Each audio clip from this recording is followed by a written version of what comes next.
എല്ലാവർക്കും നമസ്കാരം. ഇന്ന് ഞാൻ ഈ വീഡിയോ ചെയ്യാനുള്ള പ്രധാന കാരണം ഓസ്കിയാണ്. ഈ UK, ഓസ്ട്രേലിയ പോലെയുള്ള രാജ്യങ്ങളിലേക്കൊക്കെ മൂവ് ചെയ്യാൻ ആഗ്രഹിക്കുന്ന ഒട്ടുമിക്ക നഴ്സുമാരും പേടി സ്വപ്നമായിട്ട് കാണുന്ന ഒരു കാര്യമാണ് ഈ ഓസ്കി. എനിക്ക് അങ്ങനെ തന്നെയായിരുന്നു. എന്നെയൊക്കെ സംബന്ധിച്ചിടത്തോളം എനിക്ക് ഓസ്കിയെ പറ്റി ഒന്നും അറിയില്ലായിരുന്നു. ഇപ്പോൾ ഒരു 10 സ്റ്റേഷൻ ഉണ്ടെന്ന് പറയുന്നു. എന്താണ് ഈ സ്റ്റേഷൻ? ഒരു സ്റ്റേഷൻ കഴിയുമ്പോൾ അടുത്തത്, ഇതൊക്കെ എന്താ? ഒരു എത്തും പിടിപാടും ഇല്ലാത്ത ആളായിരുന്നു ഞാൻ. അപ്പോൾ എൻ്റെ ഒരു ആഗ്രഹമായിരുന്നു ഓസ്കിയെ പറ്റി എൻ്റെ എക്സ്പീരിയൻസ് ഒന്ന് ഷെയർ ചെയ്തൊരു വീഡിയോ ഇടണമെന്ന്. അപ്പോൾ എൻ്റെ എക്സാം സെൻറ്റർ നോർത്ത് ആംപ്ടൺ ആയിരുന്നു. നോർത്ത് ആംപ്ടൺ എൻ്റെ അനുഭവത്തിൽ നിന്ന് പറയുകയാണെങ്കിൽ വളരെ നല്ലൊരു എക്സാം സെൻറ്ററാണ്. നമ്മൾ ഭയങ്കര കംഫർട്ടബിൾ ആയിരിക്കും. നമ്മൾ ഈ ബാക്കി എക്സാമിനൊക്കെ നമ്മൾ സ്കൂളിലും കോളേജിലൊക്കെ തലേദിവസം രാത്രി നേരം വെളുക്കണം വരെ കുത്തിയിരുന്ന് പഠിച്ചിട്ട് രാവിലെ പോകുന്ന ഒരു ഏർപ്പാട് വിചാരിക്കുകയും ചെയ്യരുത്. കാരണം നമുക്ക് യാതൊരു കിളി ഉണ്ടാവില്ല. എഴുതുന്നത് പോലെയല്ലല്ലോ നമ്മളവിടെ ചെന്ന് ഇതപ്പം തന്നെ മെമ്മറൈസ് ചെയ്ത് ഇതൊക്കെ പറയാമെന്ന് വെച്ചിട്ടുണ്ടെങ്കിൽ നമ്മൾ നന്നായിട്ട് ഉറക്കമൊക്കെ കിട്ടി ഫുഡൊക്കെ കഴിച്ചിട്ട് തന്നെ പോകണം. അങ്ങനെ രാവിലെ 8 മണിക്കായിരുന്നു എൻ്റെ എക്സാം തോന്നുന്നു. അപ്പം ഒരു 7 മണിയാകുമ്പോഴത്തേക്കും ഞാൻ ഇറങ്ങി. 2 മിനിറ്റ് ഡിസ്റ്റൻസ് ഉണ്ടായിരുന്നുള്ളൂ. എന്നാലും ഇറങ്ങി. പോകുന്ന വഴിക്ക് റോഡ് ക്രോസ് ചെയ്യാൻ നേരത്ത് ഒരു പർപ്പിൾ യൂണിഫോം ഇട്ടൊരു അമ്മച്ചീനെ കണ്ടായിരുന്നു. അപ്പോഴേ എനിക്ക് ചെറിയൊരു ഡൗട്ട് അടിച്ചായിരുന്നു, ഇതിന് അസസർ വല്ലതും ആയിരിക്കുമോ എന്ന്. അപ്പോൾ അമ്മച്ചി എന്നോട് ഇങ്ങോട്ട് കയറി മിണ്ടി. അപ്പം ഞാനും എന്തോ ചോദിച്ചു. അപ്പോൾ ഞാൻ എൻ്റെ ഇടയ്ക്ക് എക്സാം എഴുതാനാണോ ചോദിച്ചു. അപ്പം ഞാൻ പറഞ്ഞു അതെ, എക്സാം എഴുതാനാണോ എന്ന് ചോദിച്ചു. എനിക്കറിയാമായിരുന്നു എക്സാം എഴുതാനല്ല എന്ന്. എന്നാലും പറഞ്ഞു അല്ല, അസസറാന്ന് പറഞ്ഞു. വളരെ ഫ്രണ്ട്ലി ആയിട്ട് ഒരു അമ്മച്ചി. അപ്പം ചെന്നു. പിന്നെ നമ്മളവിടെ ചെന്നു. അവിടെ നമുക്കൊരു ഓറിയൻറ്റേഷൻ തരാനായിട്ടൊരു സ്റ്റാഫ് ഉണ്ടായിരുന്നു.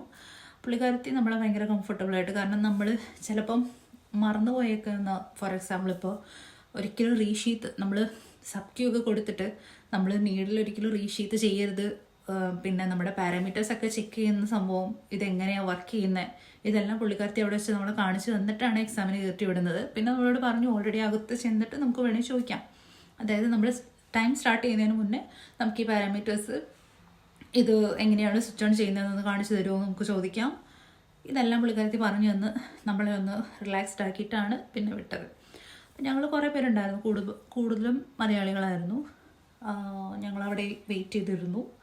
കുറച്ച് നേരം കഴിഞ്ഞപ്പോൾ പറഞ്ഞു ഞാൻ വിളിക്കുന്ന ഇത്രയും പേര് എൻ്റെ കൂടെ മുകളിലേക്ക് വന്നോളാൻ പറഞ്ഞു. പുള്ളിക്കാരത്തിയുടെ കൂടെ ഞങ്ങളൊരു ലിഫ്റ്റിൽ കയറി. ഞങ്ങളൊരു 8-10 പേര് മുകളിലേക്ക് കയറിപ്പോയി. ഫസ്റ്റ് കുറച്ച് റൂംസാണ്. ആദ്യത്തെ റൂമിൻ്റെ എല്ലാ റൂംസിൻ്റെ ഫ്രണ്ടിൽ ഓരോ ചെയർ ഇട്ടിട്ടുണ്ട്. അപ്പം ആദ്യത്തെ റൂമിൻ്റെ ഫ്രണ്ടിൽ ഞാനായിരുന്നു. എൻ്റെ അടുത്ത് അവിടെ ഇരുന്നോളാൻ പറഞ്ഞു. ബാക്കി എല്ലാവരും ഇരിക്കുന്നത് നമുക്ക് കാണാൻ പറ്റും. എല്ലാവരും ഇരിക്കുന്നുണ്ട്. ഞാൻ അങ്ങനെ നോക്കിയിരിക്കുകയാണ്. ഞാൻ ഒരു എത്രയും തേള്ള മാതാവിയൊക്കെ ചൊല്ലി ഇങ്ങനെ വെയിറ്റ് ചെയ്തിരുന്നു. നോക്കിയപ്പോൾ എൻ്റെ ഓപ്പോസിറ്റ് ഇരിക്കുന്നവരെയൊക്കെ വിളിക്കുന്നുണ്ടായിരുന്നു. അവർ കയറി പോകുന്നതുകൊണ്ട് വളരെ ഫ്രണ്ട്ലി ആയിട്ടോ അവരൊന്ന് വിളിക്കുന്നതൊക്കെ. ചിരിച്ച്, അല്ലെങ്കിൽ നമ്മുടെ എക്സാമിനൊക്കെ അസസർ ഭയങ്കര ഗൗരവത്തിലൊക്കെ അങ്ങനെയൊക്കെ നിന്ന് കഴിഞ്ഞാൽ എൻ്റെ കോൺഫിഡൻസ് പോകും. അപ്പോൾ ഇത് വളരെ ചിരിച്ച് ഫ്രണ്ട്ലി ആയിട്ടായിരുന്നു. എൻ്റെ അസസർ കുറച്ച് നേരം കഴിഞ്ഞപ്പം എന്നെ വിളിച്ചു, അകത്തേക്ക് വരാൻ പറഞ്ഞു. അകത്തേക്ക് കയറിപ്പോയി. അപ്പം തന്നെ അവിടെ ഒരു ആക്ടർ ഇരിക്കുന്നത് ഞാൻ കണ്ടു. അപ്പം തന്നെ എനിക്ക് സമാധാനമായി. കാരണം ഫസ്റ്റ് തന്നെ അസസ്മെൻറ്റ് ആണ് എന്നുള്ളത് എനിക്ക് മനസ്സിലായി.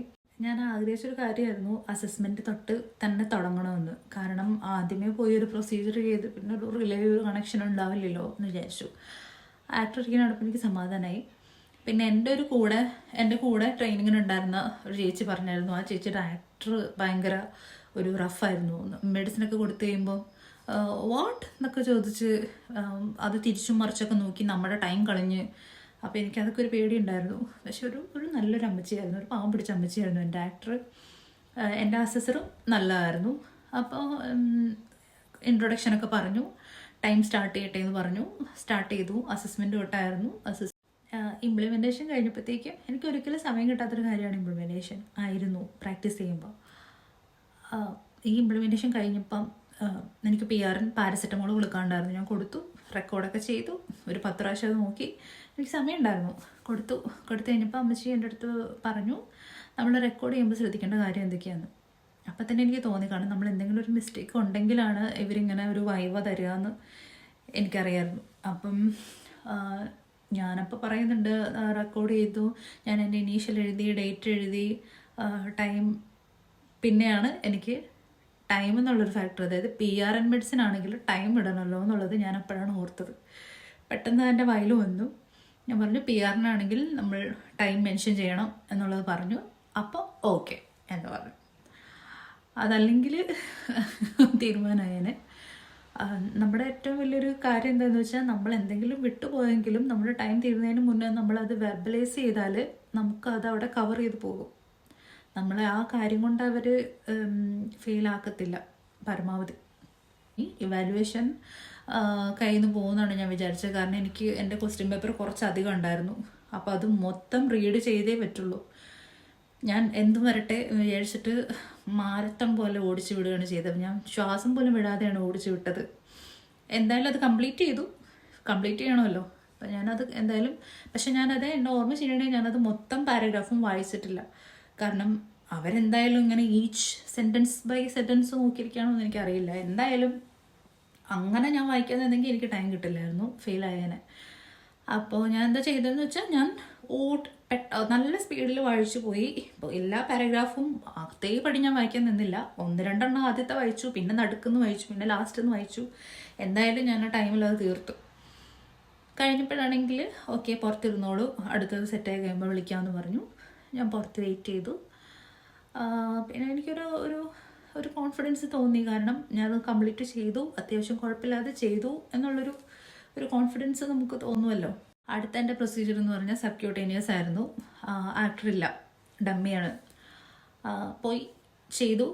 നമ്മൾ നീഡിൽ ഇൻസേർട്ട് ചെയ്യാൻ നേരത്ത് ശ്രദ്ധിക്കുന്ന കുറച്ച് കാര്യങ്ങളുണ്ടല്ലോ.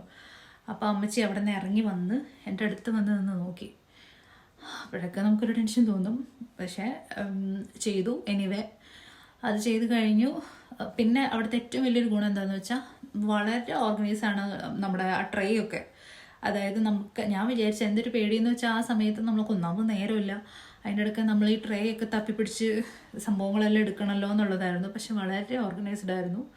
വളരെയെന്ന് വെച്ചാൽ നമുക്കൊരു ടെൻഷനും തോന്നില്ല. അതുപോലെ അവർ ഓർഗനൈസ് ചെയ്ത് ഓരോ ട്രെയും വെച്ചിട്ടുണ്ടായിരുന്നു.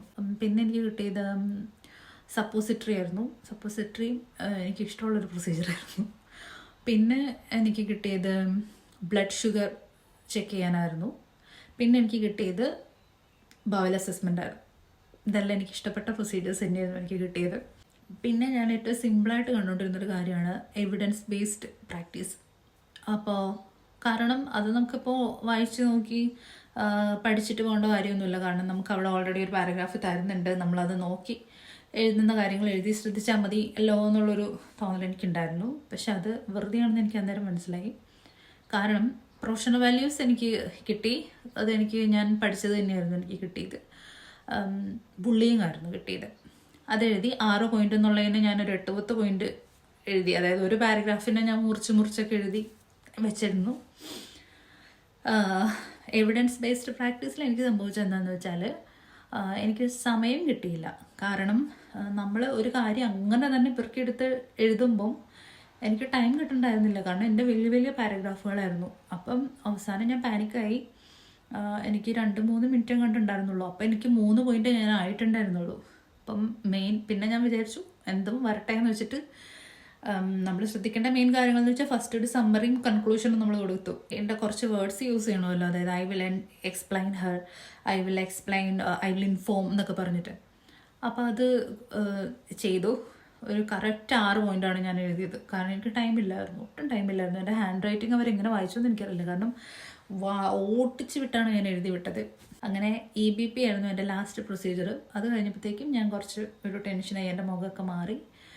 നമ്മുടെ അസസർ എക്സാം കഴിഞ്ഞു എന്ന് പറഞ്ഞു. അങ്ങനെ എക്സാം കഴിഞ്ഞു. അസസർ നമ്മളെ ലിഫ്റ്റ് വരെ വർത്തമാനമൊക്കെ പറഞ്ഞ് കൊണ്ടുവന്ന് വിട്ടു. എവിടെയാണ് താമസിക്കുന്നത്, എവിടെയാണ് വർക്ക് ചെയ്യുന്നത്, വിവരങ്ങളൊക്കെ ചോദിച്ച് കൊണ്ടുവന്ന് വിട്ടു. നോർത്താംപ്ടണിൽ നമുക്ക് പെട്ടെന്ന് തന്നെ റിസൾട്ട് വരും. പിറ്റേ ദിവസം തന്നെ വരും. പിറ്റേ ദിവസം ഞാൻ ഡ്യൂട്ടിയിലായിരുന്നു. ഒരു 10-11:30 ആയപ്പോഴത്തേക്കും മെയിൽ വന്നു, പാസ്സാണെന്ന് പറഞ്ഞിട്ട്. അങ്ങനെ ആ ഒരു കടന്നു. അപ്പോൾ എനിക്ക് പറയാനുള്ളത്, ഓസ്കി എന്ന് കേൾക്കുമ്പോഴേക്കും അയ്യോ അത് ഒറ്റയടിക്കൊന്നും എന്തായാലും പറ്റില്ല. അതൊക്കെ അവർക്കൊക്കെ 4 പ്രാവശ്യം എഴുതി, ഇവരൊക്കെ 3 പ്രാവശ്യം. നമ്മൾ അങ്ങനെ ഒരു മുൻവിധിയോടെ വിചാരിക്കുകയേ ചെയ്യണ്ട. നമ്മളതിനെ സില്ലിയായിട്ട് കാണണമെന്നല്ല ഞാൻ പറയുന്നത്. പക്ഷെ നമ്മളതിന് നല്ല ഇമ്പോർട്ടൻസ് കൊടുക്കണം. നമ്മളെ കൊണ്ട് പറ്റുന്ന പോലെ നമ്മൾ പ്രാക്ടീസ് ചെയ്ത് പഠിച്ചു പോവുക. അവിടെ ചെന്ന് നമ്മൾ എന്തെങ്കിലും ഒരു കാര്യമൊക്കെ ചെയ്യാൻ വിട്ടുപോയിരിക്കും ഉറപ്പാണ്. കാരണം നമ്മൾ മനുഷ്യരാണ്. മേ ബി അവരിത്തിരി സീരിയസ്നെസ് ആയിട്ടൊക്കെ ഇരിക്കുന്ന കാണുമ്പോൾ ചിലപ്പോൾ നമ്മുടെ ഒരു കോൺഫിഡൻസ് പോവും. ഇതൊക്കെ സംഭവിക്കാം. പക്ഷേ ആ ഒരു സമയത്തിനുള്ളിൽ ഇത് വെർബലൈസ് ചെയ്ത് പറഞ്ഞാൽ നമ്മളെ ഫെയിൽ കേൾക്കാനുള്ള സാധ്യത വളരെ വളരെ വളരെ കുറവാണ്. അപ്പോൾ അത്രയേ ഉള്ളൂ എൻ്റെ ഓസ്കിയുടെ എക്സ്പീരിയൻസ്. ഇനി ഓസ്കിയെ പറ്റി ആലോചിച്ചുകൊണ്ടിരിക്കുന്നവർക്കും ഓസ്കിക്ക് പ്രിപ്പയർ ചെയ്തുകൊണ്ടിരിക്കുന്നവർക്കും എല്ലാവർക്കും എൻ്റെ ബെസ്റ്റ് വിഷസ്.